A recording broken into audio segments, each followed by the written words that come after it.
Tu sedikit sebanyak berkaitan dengan surah Al-Isra. Jadi bila kita baca ayat yang pertama tadi, tahulah kita bahawa satu-satunya ayat yang Allah ceritakan bukan sahaja dalam surah ni, bahkan satu Al-Quran, inilah satu-satunya ayat sebagai dalil dan hujjah bahawa peristiwa Isra itu benar-benar telah berlaku kepada diri Nabi Muhammad sallallahu alaihi wasallam. Walaupun baki surah Al-Isra 100 ayat lagi. Ayat kedua sampai ayat 111 tu tak ada langsung cerita Isra, tak ada langsung cerita Mi'raj, cerita lain. Baik. Dalam ayat yang pertama Allah menyebutkan subhana.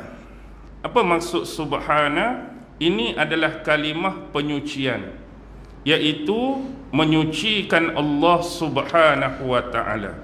Bila dia datang dengan kalimah subhana, jadi kita perlu memahami bahawa surah Al-Isra adalah termasuk di dalam 7 surah-surah musabbihat.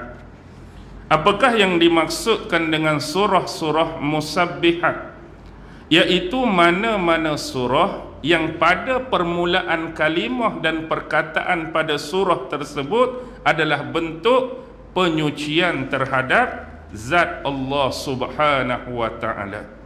Dengan kalimah penyucian ada 7 surah. Contoh, pertama surah Al-Isra datang dengan lafaz subhana. Yang kedua surah Al-Hadid, surah besi, datang dengan lafaz sabbahalillah, penyucian terhadap Allah. Yang ketiga surah Al-Hasyr, sabbahalillah. Yang keempat surah As-Saff, sabbahalillah. Yang kelima surah Al-Jum'ah, tapi pattern dia berbeza. Tadi dengan lafaz fi'il madhi past tense, kali ini dia datang yusabbihulillah dengan present and continuous tense, senantiasa dan berterusan makhluknya bertasbih kepada Allah. Surah At-Taghabun juga dengan present and continuous, yusabbihu lillah. Dan terakhir yang ketujuh surah Al-A'la, sabbihis marabbikal a'la allazi. Jadi ini adalah 7 surah yang dikenali dalam ilmu tafsir sebagai surah-surah musabbihat. Jadi dikepalai oleh surah Al-Isra inilah dengan lafaz subhana. Baik, bila sebut tentang subhana, dia adalah bentuk penyucian Allah Subhanahu wa ta'ala terhadap dirinya sendiri serta mengagungkan dan memuliakan zatnya. Di samping dia nak memaparkan bentuk kebesaran, keagungan, kekuasaan yang dipunyai olehnya, yang tidak ada batasan, yang tidak ada had, yang tidak ada limitation, yang tak mampu dilakukan oleh satu pun daripada makhluknya kecuali hanyalah dia. Dan ini membuktikan kepada kita tidak ada Tuhan selain Allah dan tidak ada Rabb selain daripada Allah Subhanahu wa ta'ala. Bila dia datang dengan kalimah penyucian, ada sebahagian ulama dia menisbahkan penyucian dalam konteks ayat dan peristiwa ini dalam bentuk apa? Antaranya ialah pertama, Allah nak menyucikan apa? Allah nak menyucikan dirinya daripada bentuk kesyirikan yang telah dilakukan oleh golongan-golongan musyrikin Mekah yang menjadi objek ataupun mad'u dakwah Rasulullah pada ketika itu. Rasulullah diutuskan oleh Allah Subhanahu wa ta'ala sebagai Nabi sekaligus sebagai Rasul untuk menegakkan agama Allah di atas muka bumi, nak menyebarkan risalah Islam kepada penduduk di Mekah dan seluruhnya ke seluruh alam maya ini.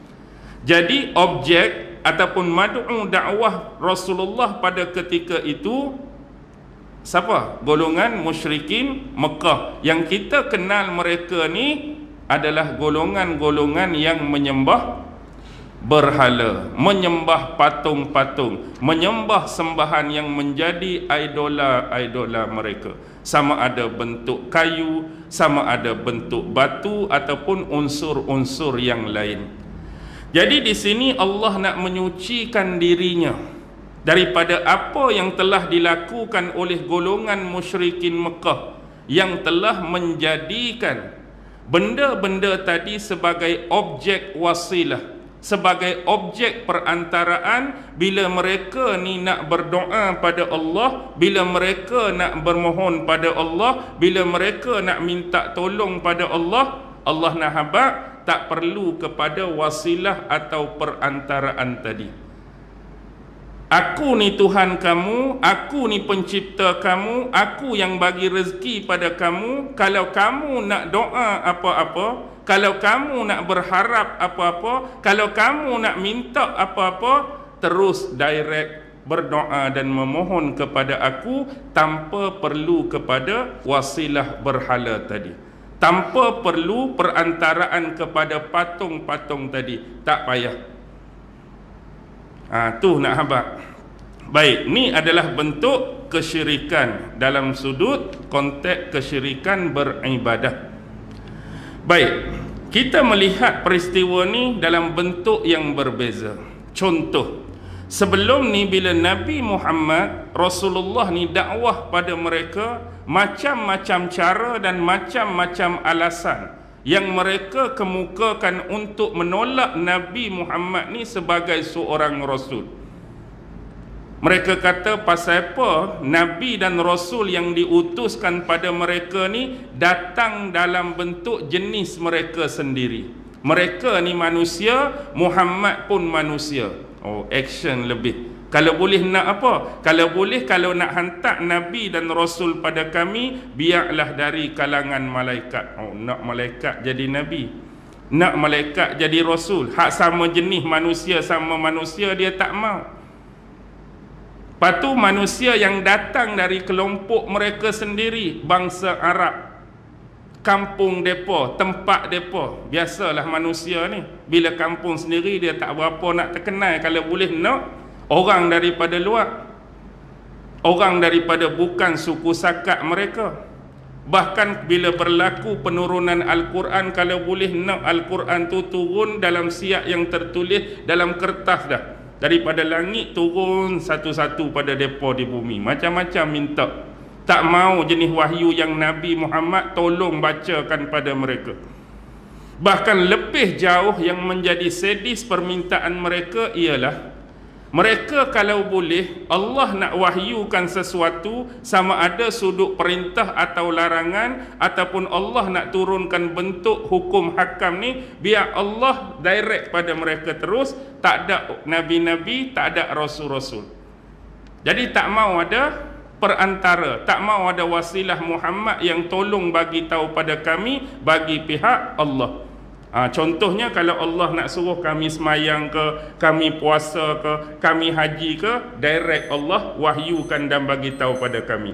Kalau nak larang apa pun, jangan berzina, jangan mencuri, jangan derhaka, jangan minum arak pun, direct pada kami. Kalau nak bagi tahu hukum hakam pun, hak ni halal, hak ni haram pun, direct pada kami. Tu kemuncak permintaan mereka. Tapi sayangnya di sini kita dapat melihat kontra, pertentangan antara perkataan dan perbuatan mereka. Perkataan mereka kalau boleh dari Allah pada mereka nak suruh direct terus, tak ada nabi-nabi, tak ada rasul. Tapi yang kontranya perbuatan mereka. Time kamu nak berdoa pada Allah, nak minta pada Allah, ada pula wasilah berhala tadi. Patut kalau nak minta wahyu turun direct pun, kamu dengan Allah pun doa direct lah. Yang kamu ada berhala patung ni apa kerja? Jadi maknanya apa? Kontra antara sikap mereka dengan perbuatan mereka, permintaan mereka dengan apa yang mereka buat. Baik, itu penyucian dari konteks yang pertama. Penyucian dari konteks yang kedua ialah Allah nak menyucikan dirinya dan zatnya daripada mengutuskan seorang Nabi dan Rasul yang bersifat penipu. Sebab bila diutuskan Nabi Muhammad, apa tuduhan yang mereka tak bagi pada Nabi? Apa labelan yang mereka tak bagi pada Nabi? Apa perkataan-perkataan yang kurang baik dari sudut cacian, makian, tomahan yang mereka tak gelar pada Nabi? Nabi pernah dituduh seorang pembohong, penipu, pendusta. Nabi dituduh ahli sihir. Nabi dilabel sebagai ahli syair. Nabi pernah dituduh tak berapa betul, mental. Nabi dituduh macam-macam lagi. Jadi Allah nak menyucikan diri dia daripada mengutuskan seorang Nabi dan Rasul yang menjadi perantaraan bagi manusia ni seorang yang bersifat penipu, pembohong dan pendusta. Tak akan sama sekali. Tapi yang aku utuskan ni adalah sebaliknya apa yang kamu sangka, sebaliknya apa yang kamu tuduh, tohmah dan label tadi.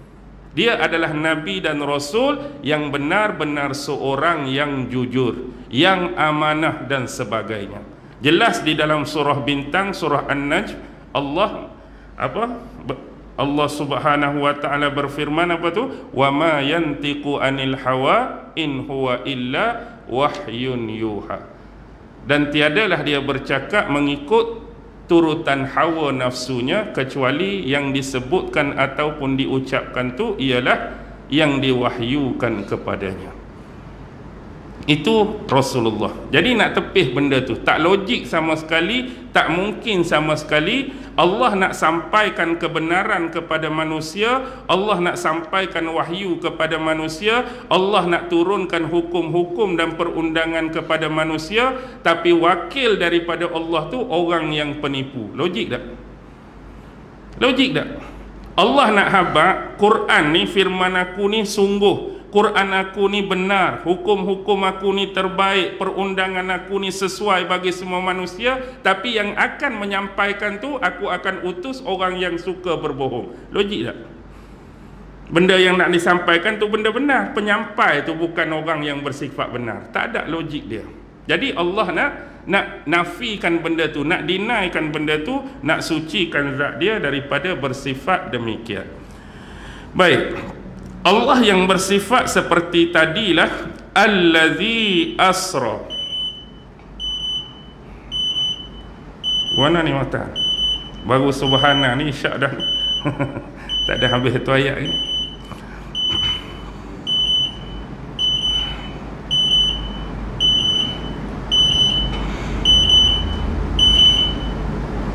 Okey. Allazi asra. Allah lah yang telah memperjalankan. Kalimah asra di sini, kalau dalam tafsir Al-Qurtubi dia sama dengan kalimah sara. Asra, sara, iaitu konteks berjalan. Dia termasuk dalam konteks waktu sekali. Kalau kata asra ni berjalan, bukan setakat berjalan, tapi dia masuk dalam konteks time dan waktu sekali. Berjalan waktu bila? Berjalan waktu malam. Jadi Allah lah yang telah memperjalankan Rasulullah ni pada waktu malam. Baik, dan ada juga sebahagian daripada mereka mengatakan ada perbezaan bila disebut asra dan juga sara. Perbezaan tersebut, asra ialah berjalan malam, sara pun berjalan malam. Cuma perbezaan dia, asra tu berjalan di awal malam, manakala sara berjalan di akhir malam. Tu beza asra dengan sara. Baik, siapa yang memperjalankan Rasulullah? Kita kena faham di sini poin yang paling penting ialah peristiwa Isra yang dilalui oleh Rasulullah ni bukan dengan kemahuan Rasulullah sendiri, bukan dengan kudrat Nabi sendiri, bukan dengan tenaga Nabi sendiri, bukan dengan keupayaan Nabi sendiri. Kalau dengan berdasarkan keupayaan, kudrat, tenaga, kekuatan Nabi sendiri, nescaya tidak akan mampu dilaksanakan dan dilakukan oleh baginda. Tetapi ayat ni jelas menyebutkan Rasulullah diperjalankan. Oleh siapa? Oleh Allah Subhanahu wa ta'ala. Allah lah yang memperjalankan Nabi dengan ditemani oleh malaikat yang mulia Jibril alaihi salam. Jadi bila Allah memperjalankan, jadi tidak ada kepelikan langsung, tidak ada keanehan langsung. Bila mana kita mengenali dengan sebaiknya zat ataupun diri yang memperjalankan Nabi itu. Siapa dia? Allah. Dengan kata lain, bila sebut Allah, tak perlu ada takwil, tak perlu ada deny, tak perlu ada penafian dah, dengan kekuasaan, keagungan dan kehebatan dia. Dahulu kalau guru-guru kita belajar di pondok atau kita belajar di madrasah dulu, dia selalu buat analogi ataupun kiasan berkaitan perjalanan Isra' Mi'raj Nabi ini. Antara analogi dan kiasan yang mereka buat ialah, sebagai contoh, di dalam sebuah kolam ataupun telaga lah, ada seorang tuan pada kolam ataupun bekas air ni, dia memelihara beratus-ratus ikan. Kita ambil ikan-ikan kecil ya, mudah contoh, macam ikan laga atau ikan gapi. Jadi dalam satu kolam, satu bekas air itu ada beratus ekor ikan. Manakala ikan ni ada tuan dia tak? Ada tuan dia, ada pemilik dia yang hari-hari bagi makan, yang hari-hari tukar air, yang hari-hari settlekan keperluan bagi ikan peliharaan dia. Jadi kalau kita ambil contoh yang pertama, ikan-ikan ni mengenali kelompok mereka sendiri. Mereka duduk sini sekali dan bersama, kenal ni ikan ni, ni ikan ni, ni ikan ni. Dan apa yang mereka kenal dan tahu hanyalah lingkungan dan persekitaran mereka. Bila mereka duduk dalam tu, mereka tahu apa? Batu-batu hak duduk dalam tu, pasir-pasir hak duduk dalam tu, tanah-tanah hak duduk dalam tu, rumput rampai duduk dalam tu, lumuk duduk dalam tu, pokok hak ada dalam tu. Tu saja lingkungan dan persekitaran mereka. Bayangkan pada suatu ketika tuan mereka ni, dia pi ambil sauk. Ambil sauk tu, dia sauk dalam kolam tu atau bekas air tadi, ambil salah seekor daripada beratus ikan tadi. Ambil berapa? Satu saja. Bila ambil satu, dia bubuh dalam botol air mineral tu. Bubuh dalam botol air mineral, buat lubang sikit untuk sumber pernafasan. Kemudian dia bawa botol di tangan dia, dalam tu ada seekor ikan yang salah seekor daripada ratusan ikan tadi. Dia pun pi ke airport, beli tiket siap-siap, dia nak pi ke Kuala Lumpur. Jadi apa yang ada bersama dia? Ikan haduk dalam botol itu. Jadi ikan tu juga naik flight sekali dengan tuan dia. Jadi dalam flight tu dia boleh tengok orang hak macam tuan dia. Oh, hak ni tuan aku rambut hitam, hak ni rambut putih, hak ni rambut kelabu, hak ni rambut biru. Tuan aku ni jenis gemuk, orang ni kurus. Tuan aku jenis tinggi, orang ni pendek. Ada perbandingan hak dia tengok sepanjang dia duduk dalam flight. Kemudian pula turun, tuan dia bawa pi KLCC. Oh, ada bangunan lagu ni. Tuan pi Sunway Pyramid. Oh, ada lagu ni. Pi Lorong Haji Taib, kata oh ada jenis manusia lagu ni. Pi Bukit Bintang, ada manusia lagu ni. Lepas tu puas dah berjalan, ambil tiket balik malam tu juga.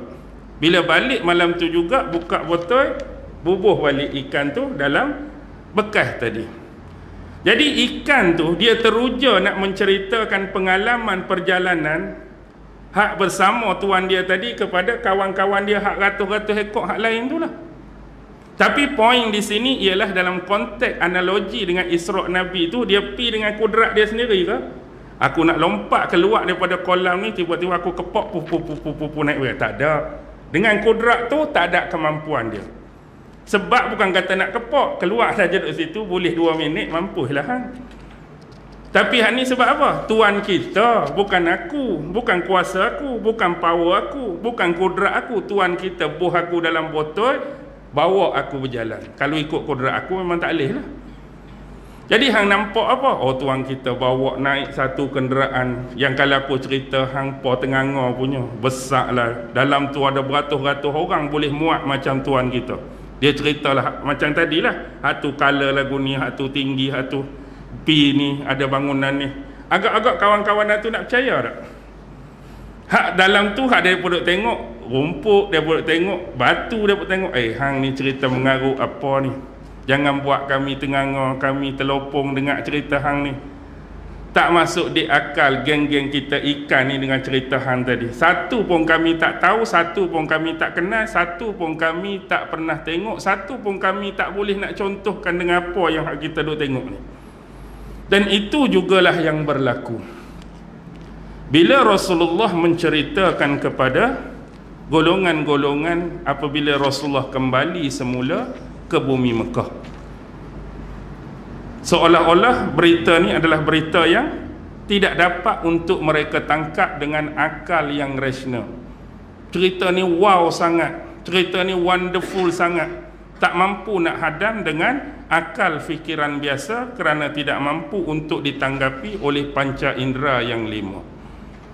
Baik, di sini kita memahamilah sebab peristiwa inilah yang menyebabkan manusia pada ketika itu telah terpecah kepada 3 kelompok. Pertama ialah kelompok yang benar-benar teguh dalam keimanan mereka. Sama seperti sebelum peristiwa Isra', lepas peristiwa Isra' dan Mi'raj pun iman mereka lagu tu lah. Inilah iman sahabat Sayyidina Abu Bakar dan sahabat-sahabat yang lain yang begitu kuat dan teguh iman mereka.